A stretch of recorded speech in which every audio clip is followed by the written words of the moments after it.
Yeah.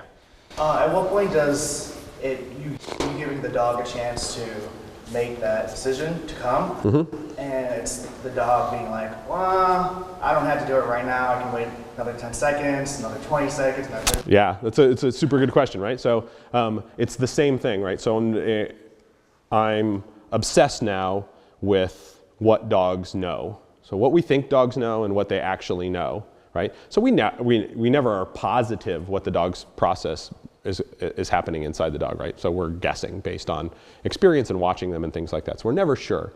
And in my early days of training, I was very quick to say, the dog knows and he's given me the finger, right? He's choosing not to. And so I was very quick to go, yeah, you come on, right?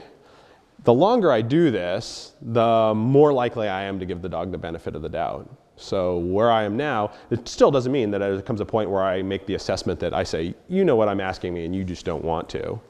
And then I say, you're going to do this whether you want to or not, right? And there's that spot. But I am very forgiving these days about the early assessments. I'm going to go, okay, you're thinking about it, I see, you're working through it, you're processing, that was the right choice.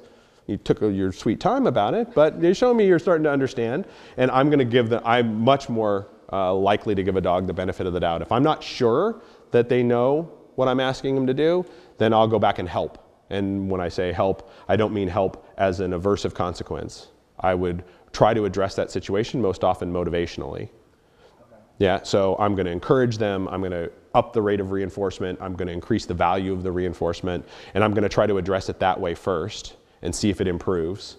And if I continue down that path repeatedly and I start to say, you know, your motivation isn't high enough in this circumstance to make you want to do it with efficiency, and that kind of thing. The other thing is, what are we doing with the dog and how are we being evaluated and what's the dog capable of? So we're back to that same kind of thing.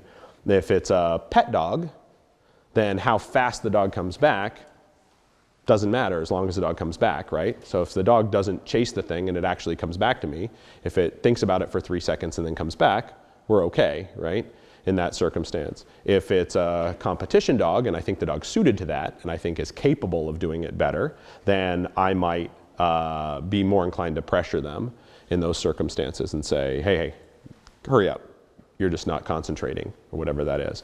But it's a sort of complicated equation, and it's a personal one, right? So you need to spend time with that dog enough and train with the dog enough to make a correct assessment about what they know and what they're capable of. And you base it on your whole experience and training process up to that point with that dog.